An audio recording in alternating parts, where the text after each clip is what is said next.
Bernard Griveaux. Bonjour. Alors on a vu une poignée de main assez virile entre Emmanuel Macron et Donald Trump. Qu'est-ce que le président va devoir démontrer face à Vladimir Poutine à Versailles aujourd'hui ? C'est une première rencontre puisqu'ils ne se sont jamais vus et c'est une première visite qui se fait dans un cadre particulier. C'est le tricentenaire de l'ouverture des relations diplomatiques avec Pierre le Grand à l'époque. Donc c'est une première rencontre. Les dossiers évidemment syriens, les dossiers ukrainiens seront à l'évidence évoqués. C'est une première prise de contact, c'est une visite, ça n'est pas un sommet comme ce fut le cas ces derniers jours, que ce soit à Bruxelles ou en Sicile. Alors le président a promis un dialogue exigeant. Alors dialogue on voit à peu près, mais exigeant avec Vladimir Poutine, ça veut dire quoi ? Notamment sur la Syrie, sur l'Ukraine, sur la Crimée. C'est quoi un dialogue exigeant ? Ça veut dire que l'Europe est de retour et que, notamment sur les questions syriennes, eh bien, il faut trouver les voies d'une sortie de crise militaire et il faut aussi construire une sortie diplomatique. On a essayé avant Emmanuel Macron. En Syrie. On a essayé avant Emmanuel Macron, mais on a souvent laissé l'Europe à la porte de ces discussions. Les discussions se sont faites entre la Russie, entre la Turquie, l'Iran, l'Arabie Saoudite, les acteurs régionaux, et il est nécessaire que l'Europe puisse reprendre pied à la table des négociations. C'est sans doute l'un des sujets qui sera évoqué cet après-midi. Après la campagne militaire d'Alep en octobre 2016, il y avait une annulation évidemment un peu compliquée à gérer par la suite, celle de Vladimir Poutine lors de l'inauguration du centre culturel et spirituel orthodoxe de Paris, du Quai Branly. En réalité, la situation, elle n'a pas changé depuis. La situation en Syrie n'a pas changé, mais il est nécessaire d'ouvrir une nouvelle voie. On le voit bien, que manifestement, la situation qui est désormais bloquée depuis plusieurs années, avec la situation des réfugiés, avec la défense, nous, de nos intérêts. Il est de l'intérêt de la sécurité des Français de régler et de trouver une sortie de crise à la fois militaire et diplomatique sur le dossier syrien. C'est ce à quoi le nouveau président de la République va s'employer. C'est intéressant quand vous dites nouvelle voie. On ne voit pas à quoi ça peut ressembler une nouvelle voie avec Vladimir Poutine. C'est le retour au pragmatisme en réalité. Il avait eu des propos assez raides, Emmanuel Macron, pendant la campagne à l'endroit de Vladimir Poutine. Écoutez, Vladimir Poutine, en tout cas, avait reçu Madame Le Pen, n'avait pas reçu d'autres candidats pendant cette campagne. Sans doute attendait-il un autre résultat de cette élection présidentielle. La France est bien présente sur la scène européenne. L'Europe est solide et c'est sans doute cela aussi le message qui sera passé cet après-midi. Mais ça permet surtout de construire une sortie de crise militaire et diplomatique en Syrie avec l'Europe à la table des discussions. C'est dit. Un dernier mot quand même sur les Macron Leaks, c'est comme ça qu'on les avait appelés, une tentative de piratage de la campagne d'Emmanuel Macron à 2 jours du premier tour, avec des soupçons qui pesaient à l'époque sur la Russie. Ça aussi on oublie ?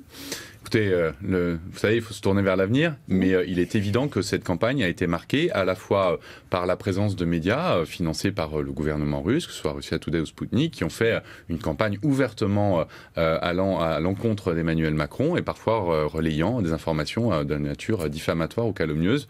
Voilà, ça c'est le passé. Tournons-nous vers l'avenir, mais de manière exigeante. Alors tournons-nous vers l'avenir, la vie politique, précisément en France, c'est ce qu'on appelle désormais l'affaire Ferrand. L'avocat qui a monté le dossier affirme dans le Parisien ce matin qu'il a été choqué à l'époque du montage, on va dire, financier.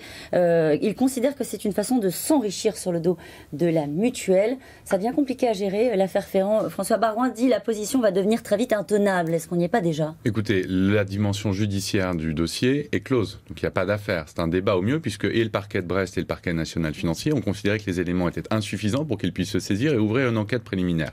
Donc la dimension judiciaire, elle est terminée. Le sujet moral ou d'éthique, qui sera tranché par les électeurs le 11 et 18 juin. Quant au bâtonnier... Il ne pourrait pas être tranché par le président de la République lui-même. Non, ça n'est pas au président de la République. Ça n'est pas au président de la République de le trancher. Mais quant à l'ancien bâtonnier, qu'il ait des pudeurs de gazelle près de quelques années après, très bien. Je renvoie au fait que le procureur de la République de Brest ait considéré que les éléments sont insuffisants. Et par ailleurs, Richard Ferrand rappelle ce matin que les liens entre lui et sa compagne, il n'est ni marié ni pacsé, donc il n'y a pas d'enrichissement à titre patrimonial, et que par ailleurs, le bâtonnier évoque ce matin l'idée que les mutuelles de Bretagne auraient dû se rendre propriétaires de ce local. Je rappelle simplement au bâtonnier que le rôle d'une mutuelle n'est pas de constituer un patrimoine immobilier. Alors la campagne, est-ce que vous sentez monter la vague La République En Marche ? Écoutez, moi je crois que les gens les Français ont voulu tourner une page le 23 avril et le 7 mai, et que finalement, ils ont parfaitement conscience que cette page sera entièrement tournée s'ils confient au président de la République et au Premier ministre une majorité claire dans le cadre de ces élections législatives.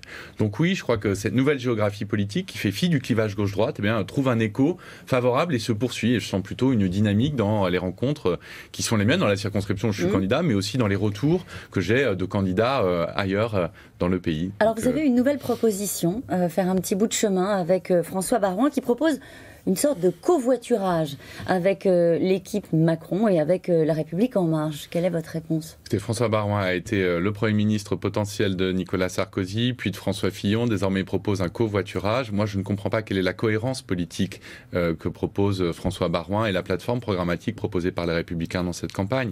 Ils avaient, soi-disant, le meilleur programme du monde, à défaut d'avoir le meilleur candidat d'après leurs propres propos. Il y a encore quelques semaines, ils ont supprimé la totalité des mesures qui faisaient les arrêts du programme de François Fillon. Il n'y a plus les économies, il n'y a plus les fonctionnaires, il y a des cadeaux fiscaux partout. Leur trajectoire financière est intenable. Donc il n'est pas question de covoiturage. C'est pas à l'ancienne qu'on va faire ça. On va faire ça de manière un peu nouvelle et donc avec une majorité claire à l'Assemblée. Mais il propose un esprit de responsabilité, de dire on sera là aux côtés de la majorité. Mais je crains qu'ils soient là dans l'opposition et j'espère qu'ils auront une opposition constructive à une majorité claire et cohérente qui sera celle du président de la République et du Premier ministre à l'Assemblée. Une phrase, elle est signée Jean-Luc Mélenchon. Alors vous allez me dire ce sont peut-être des propos de campagne, mais elle a choqué Bernard Cazeneuve. Jean-Luc Mélenchon dit à propos de l'ancien ministre de l'Intérieur, le gars qui s'est occupé de l'assassinat de Rémi Fraisse. Bernard Cazeneuve a décidé de porter plainte. Après cette phrase-là, on se souvient que c'était la mort d'un militant sur le barrage de Sivens. Il a raison, Bernard Cazeneuve, de porter plainte. Il a évidemment raison. Ce sont des propos indignes d'un responsable politique. On montre sans doute une grande fébrilité. Jean-Luc Mélenchon, il l'avait démontré beaucoup de confusion entre les deux tours, à ne pas vouloir choisir entre l'extrême droite d'un côté et un parti qui est fidèle aux valeurs de la République de l'autre, un candidat qu'il est. Et là, il démontre à nouveau que sans doute la blessure égotique du premier tour de l'élection présidentielle qui fait qu'il n'était pas qualifié pour le second, eh bien, aujourd'hui se transforme dans des propos de tribune qui sont des insultes, des attaques graves. Et donc, j'espère qu'il sera condamné pour ces propos-là. Merci beaucoup, Benjamin Griveaux.